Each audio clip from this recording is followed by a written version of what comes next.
And I'm seeing this where people are almost feeling like they're trapped in their homes. Yep. And so now what but let's talk about how we got here real quick.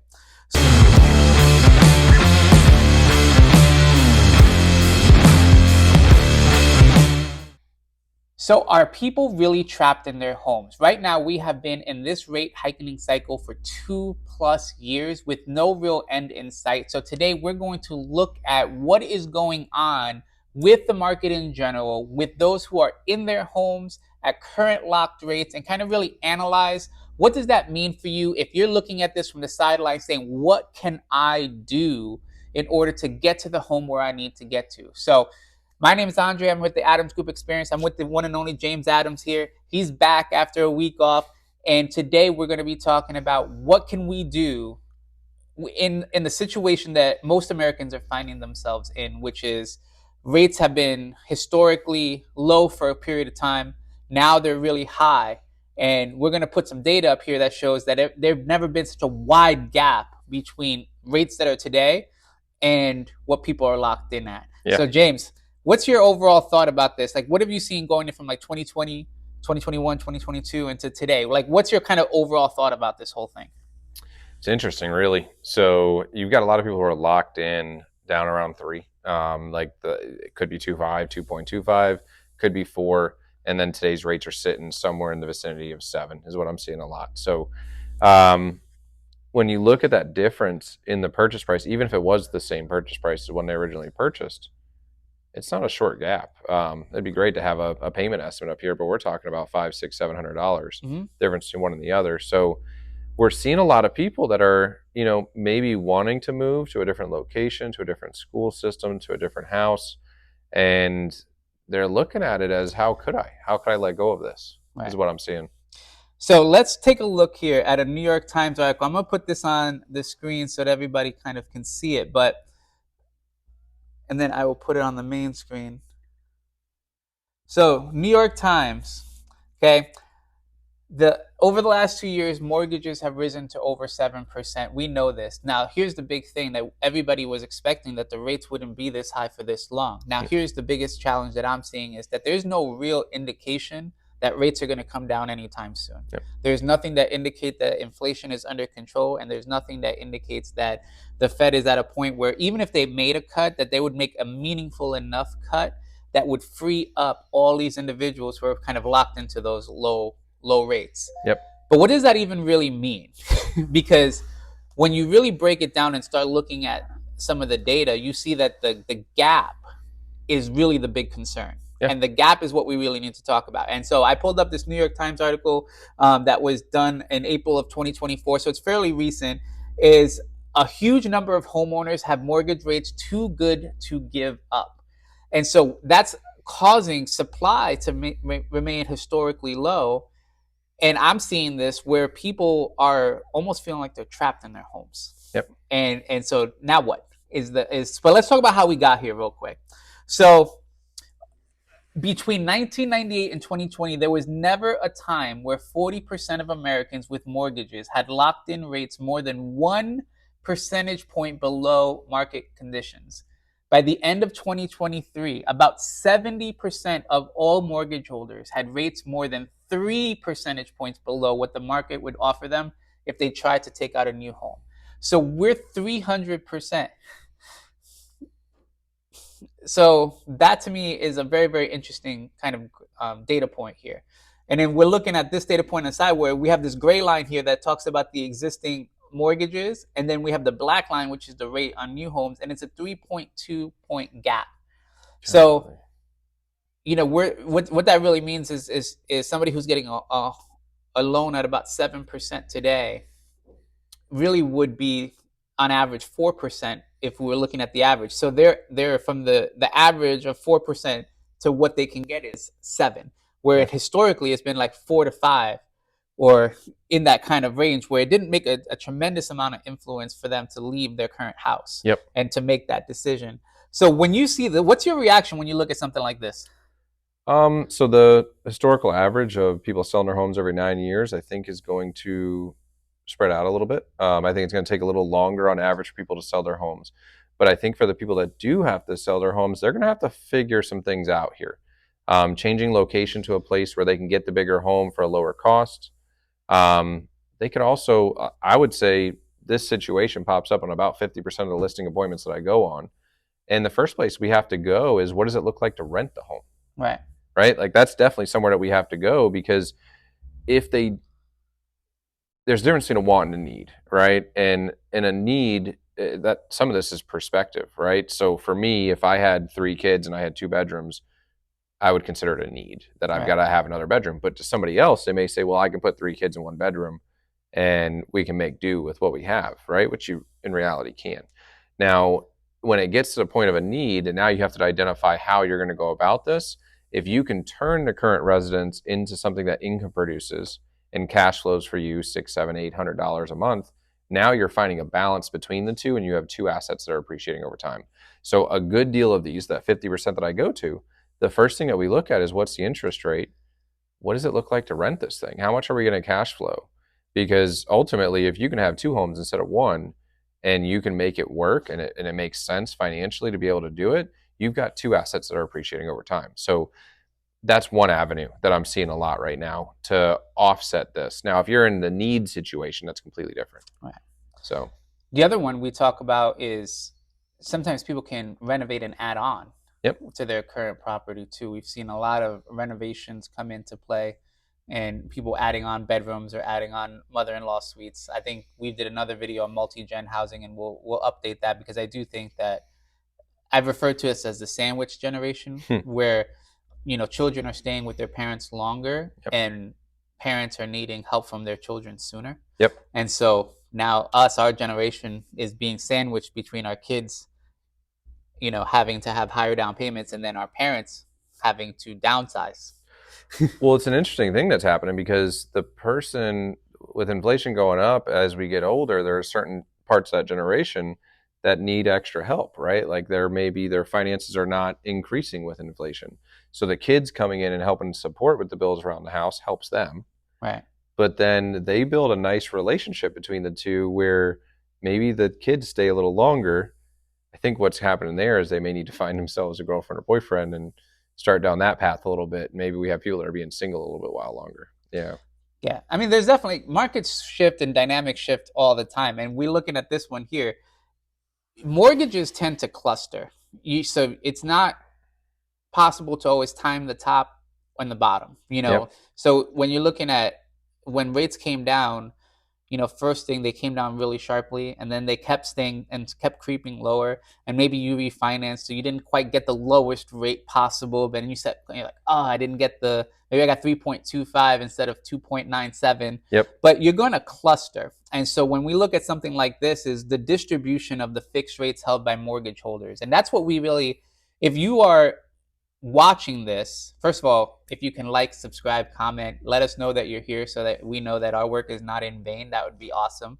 But also, we're looking at where are the cluster of people when they get their mortgages, because if you have a higher rate mortgage, you're going to look for the opportunity to refinance down. Yep. And that was what if you didn't purchase a new home, that's what a lot of people, including myself, did during that time period. I refinanced down Yep. and got into this cluster. So a good spike of the 2023 post-pandemic spike is anywhere between 2 and 4%. And right now rates are currently about 7. Yep. When you look at this and you look over the next 5 years, where is the opportunity in real estate? Where do you see the people having to do something, renters, first-time buyers? Where's the opportunity? The biggest opportunity that I see is what we've already touched on. I think that they've already got an asset that is going to be a great rental investment. So, like, that's one opportunity if you already own a home. If you don't own a home, it's the same opportunity that it's always been. So, you're betting on appreciation. You're betting on being able to pay down the principal of that investment, and you're betting on the tax savings that you're going to get. So, as a first time home buyer, you obviously want to buy the home good, and new construction is a really good opportunity right now. But that same person needs to buy because it's how you move forward financially inside of your life. It's the first kind of stepping stone inside of this. I could tell you had somewhere else that you thought about there. What were you thinking? So when I look at like the old adage of, and I say this because when I bought my first home in 2012, It was coming out of the Great Recession, Mhm. and interest rates were really low. And then I realized it wasn't my forever home, and so I sold it in 2018. And at the time, I thought four and a quarter was absurd. Yeah. To like leave, I was like at 2.75 in 2012, and I didn't love the house, so I was willing to, because I was trading away my HOA and CDD fee for a property that didn't have that anymore. Yep. And so I did the math and the payments and all that stuff. It washed out. And I remember distinctly thinking in that time frame that I don't think I'll ever see an opportunity to get rates in the twos or threes again. Yep. And then COVID hits, and I'm like, oh my gosh, I can get a rate. I can refinance back into the twos and threes. Yep. And I saw that as an opportunity. So where I'm thinking too is, rates are higher today. Do we believe that rates will continue to stay higher? That is the fundamental basis of what we're trying to think is, if they're going to stay high in this 7% range, do we foresee them staying higher for so much longer that there won't be an opportunity to refinance into something better? The other thing that catches my attention is the what if everybody's thinking the same thing, everybody's using the same kind of idea, which is I am waiting for rates to get lower. Now, there's another data point, and I pull it up here if I can. I believe it says that 66% of people who were surveyed are waiting for rates to go to about 5%. So it's an interesting thing that you're saying there, because if that happens, the demand is going to exceed the number of houses, especially just judging by how many people are holding their houses. Right. And it's going to become really competitive, and it's going to drive prices up. Right. And it goes back to the two things that, so we hear that all the time, is I'm waiting for rates to come down to this point. And then we also hear the other side of this, which is I'm waiting for the market to come down, which a lot of people think that. But I want to make sure here on this video, like, look up the data. Look up how 2008 happened. Look up how prices do come down. So part of it is supply and demand. If supply and demand is the only factor inside of it, unless you have a massive amount of supply that comes out with a very small demand all at the same time, you will not see this. But if you have if supply is outweighing demand, you should see a gradual decline, right? Which I think we're seeing a little bit of it now. Like, I feel like we've come down just a hair, even though appreciation prices show that we appreciate it. I don't Yeah, know we're if I about understand 30 that. in state of Florida, not just Tampa specifically. I think year over year we have 35% more homes listed Yep. year over year. So there is supply coming in. Yep. And I do think that the economy and the market has kind of hit the maximum amount that it could bear Yeah. on interest rates. Yep. I would be shocked personally if we went higher, because I just don't think the market could support it. Not just the real estate market, I think just markets Yeah. are kind of where they're maxed out. You got to keep the money moving. So when you're talking about opportunity, I do think that sometime, I don't know where, but sometime over the next 2 years, we will see rates come back down. I don't know where it's going to be inside of that. But when that happens, this pent up demand is going to unleash itself, and it's going to be a really competitive market. So that's going to come somewhere over the next 2 years. So if you're talking about the opportunity, it's actually not a bad time, right? So you told the story about what happened with you, where you bought the home, you never thought you'd get the opportunity to refi. And I don't want people to watch this video and think that they're going to get that same opportunity to refi at 2.5%, 3%, because personally, I don't know that we'll ever see that again, right? You didn't think that the first time, so probably will happen again. But I don't know that that's the case, right? You're looking to get an interest rate down in the fours, probably like high fours would be a really good interest rate inside of the market. But the moral of the story is that we have very low demand right now and moderately low supply, but there's less demand than supply. We've seen supply increase. We're seeing sellers make deals. We're seeing new construction companies offer price cuts, huge incentives, special rate incentives where they come into the fives. The opportunity is right now to buy a home, especially for first-time home buyers. If you already own a home, I think the opportunity is to rent that home if you have the lower interest rate and you can cash flow, and then get the next house that you want. I think there's still an opportunity in both of those areas. Yeah, and we talked a little bit about like looking, if you're looking for like I've got to solve this problem, and this is and typically is getting kind of a perspective and a feedback is I came from Pasco and I moved into Hernando. Yep.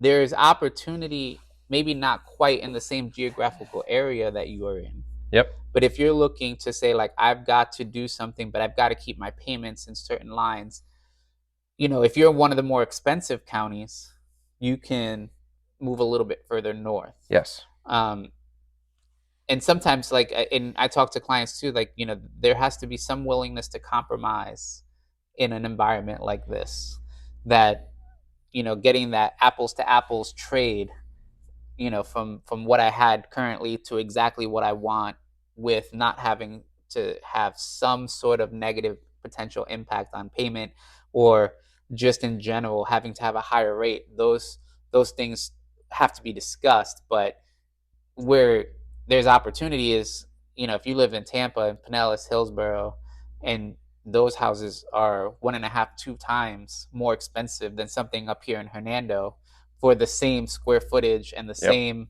layout, maybe even the same builder, same floor Yeah. plans. Same floor plans from the same builder, just in a community maybe 30 minutes more north.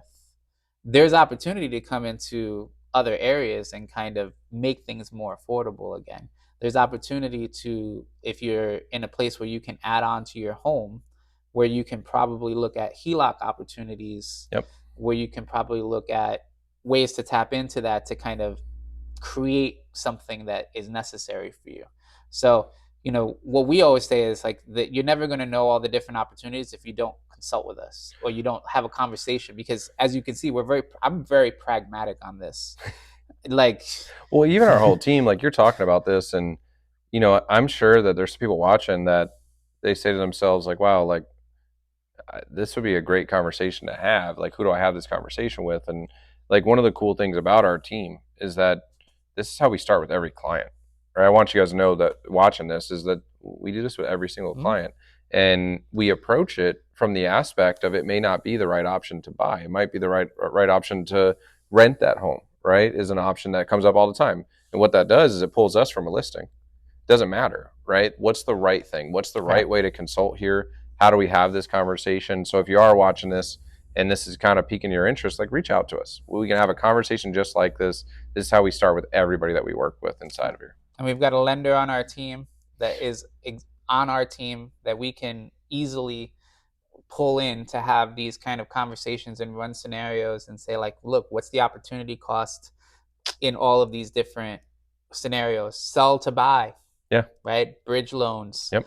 other things, other programs that can move you from where you are today to where you want to be in the future. So there's ways for us to bridge the gap that you may not even are aware that exist. Yeah. Because I know a lot of people I talk to were not aware that some of these programs existed. Yep. And so if that's you, obviously we'll put our information on the screen, contact us. But we really wanted to lay out this particular topic because, for me, at least for me and you, we want to make sure that people are educated on this, right? These are the facts of what we're dealing with in the economy. We know that we're in a market that has a higher rate environment that's really, really affecting people, that's really causing strain in households. Yep. And rather to be pie in the sky about it, I'd rather go and say, like, look, if this is something you need to do, there are ways to do it. Let's find the way that makes the most sense for you. And let's be honest about where we're at. Well, you hit on one that I think is really important for everybody watching, right? So, like, if you're thinking about adding on to your home, that's again a conversation that we can help them with. Like, we don't care if we're going to list their home. Right. If they're thinking, hey, I need to add this, I want to add 400 square feet, great. Who are the contractors that you know? Nobody, great. Let's get you a couple of contractors that we know. Let's get that quoted. What's it going to cost? How much value is it going to add to the home? Is it a decent investment? Does it solve your problem that you have inside of your home? Like, this is the way that you want to have this conversation. Like, we're not here just to sell them a home. We're not here to sell their home. We're here to give them advice. We're here to be a consultant. And there's a lot of pieces that you hit in here that are important for people because we know a lot of folks that they do feel stuck. And depending on the circumstances, the right move might be to be stuck. Right. And we do have to work through that to figure it out. But there are options, right? So if the move is important enough, what does it look like? If there is a sacrifice, is the sacrifice worth the value that they're going to receive out of the exchange of whatever is going to take place? It's an interesting time. Like, it really is watching it. And thinking about, what people are going to do over the course of time, I think that stuff like this really helps. Like that cluster right there. So when you look at the thing that hits me is 99 to 2005. So a 6 year gap. We slid from the center.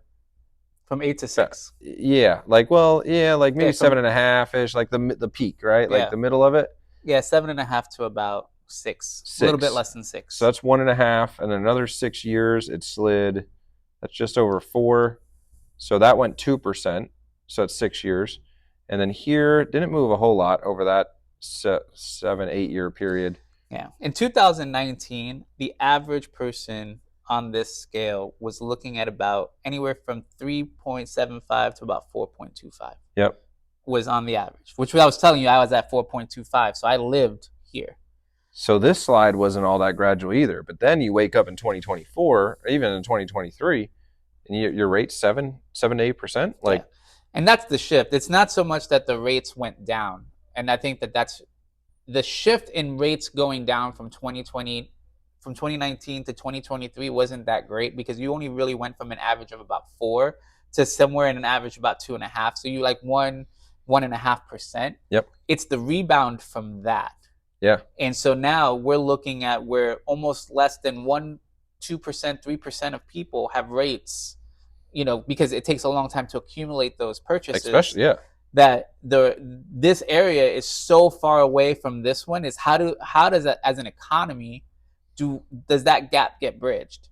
And so I think that what people bet on, or what people were thinking, is that by now we would have had a rate cut. Well, I think when we look into the future, you're going to like, so this has always been pretty tight. I think if we fast forward 6 years, you're still going to see a cluster over here. Like these bars are going to be a little taller and they're going to be over here, but then you're going to build your cluster in this range. Right. But these are going to hold because of things like people don't think about that. Like if you can turn your property into an income producer, it does not count against your debt to income. Now, it's like having another job. It's a source of income.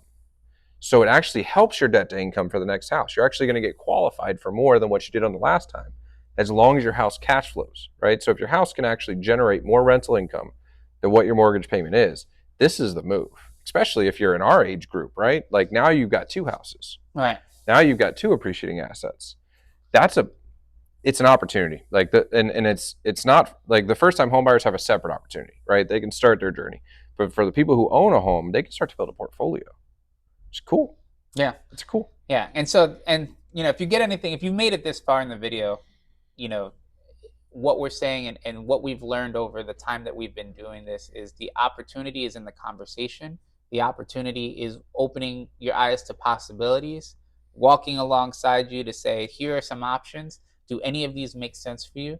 And if the answer is yes, then navigating those opportunities to see if they're actually worth Yep. executing on.